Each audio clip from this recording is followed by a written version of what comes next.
Hello, today we're working on a starter solenoid on a 2008 Lincoln Navigator. Kind of give you a rundown on how to repair this. Kind of to start things off, first, always remove the battery. And you can see here I've taken the battery out. Very important to go ahead and make sure you don't have any electrical charge on the system. What we were doing in this car, I would go to turn the engine over and it would not start. So I took the battery up and had the battery tested fine. And I have a belief that the starter solenoid is the problem. So let me kind of give you what this is. I happen to have an old one. This is about the second or third time I've done this. I went on eBay and purchased a solenoid for like $17. This is going to replace this. But in order to do that, we got to get under the car and we're going to need to remove these two screws right here. And to make that possible and a lot easier, I went by Harbor Freight. I picked up this little handy dandy little ratchet, and it was about $3, where I can stick it on the edge of this screw and get enough torque to loosen it under the vehicle. So I'm going to slip under the vehicle and show you what I'm talking about right now. We're going to pull this solenoid off, and then we're going to put the new one on, screw it in. Should take about 5 minutes, and then we're going to see if we can start the system up and see if that works. I got a good feeling because the starter I have on the vehicle is only about a year old, so I have a good feeling I have a bad solenoid. Just by powers of deduction. So to give you a little bit of an idea where this starter is located, if you're on the passenger side of the vehicle, that's the front right tire on the passenger side, you're going to need to get down under the vehicle, okay? And as you can see, we're going to kind of inch our way around, and I'm going to show you if you can see it around the lines. There it is, okay?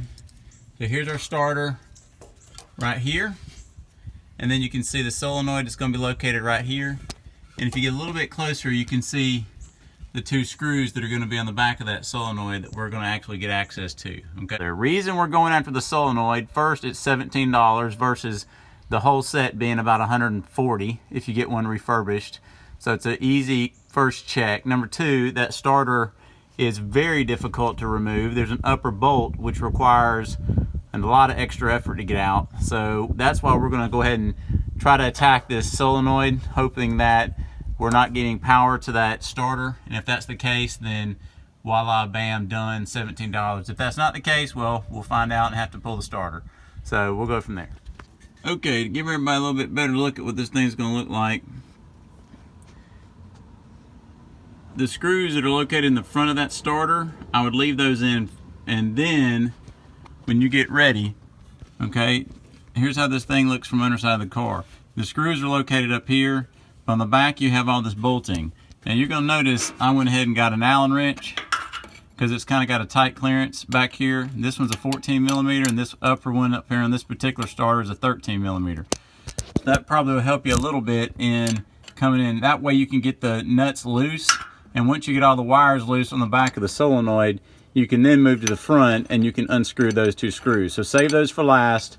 Do these, unscrew all this wiring first, then go to the front and loosen those screws up, okay? Okay, once you get the starter solenoid off, you'll see you should have 3 wires hanging. One thing to keep in mind, and I tried to video it so you can see it close here, there's a little bitty grooved piece of teeth. That's what actuates whenever that solenoid goes out. It pushes this plunger forward, and that's what, of course, energizes and starts your car. All right, now when the plunger doesn't go forward, starter doesn't get any power and nothing works. But when you get ready to put it back in, you've got to take the tip of that solenoid and lay it right inside that groove and slip it down. You can't just shove it in there, because if you do, it's going to push that plunger forward and it won't connect right. So lip it inside there when you set it, and then you can align these two screws and screw things back together. Okay. This is the old solenoid, and you can see immediately there's a difference between the old one and the new one. Now, my new solenoid here has got this rubber boot. Seems to be important because it's going to keep trash and material out from inside here. The old one, there's no rubber boot, so it very easily could have got some trash or something down inside here that caused this actuator to start sticking, and this rubber boot's hopefully going to seal that up in this new design. But once again, it's a remanufactured starter that I had purchased last time. Very easily they just put it together and didn't include that rubber boot, which caused it to prematurely fail. We are going to go ahead and test it. Let's go ahead and fire it up. There it goes. Perfect. Now, to recap, before we did anything, I tested my battery. It tested good at AutoZone. Things were fine. Second thing I inspected was my battery terminals. I cleaned those up really good, looked for corrosion. Those seemed to be fine. So the next thing I went down to was the starter. Knowing that I only had a starter that had been in service for about a year or two, not very long, and this motor didn't get a lot of starts. It's not like starting 10 times a day.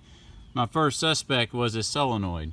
And you can see the one I took out was missing the boot. And when I replaced it, it worked perfect. Now remember, the little forks that are inside here that I talked to you about on the video and kind of show you, it's got forks. Make sure you slide that little slide inside those forks so it grabs, and when it does, it'll actuate the motor perfectly, okay? All right, solenoid replaced, 17 bucks. Car back in business, ready to go. Thank you. Love your comments, suggestions. Please leave them at the end. Subscribe if you haven't yet.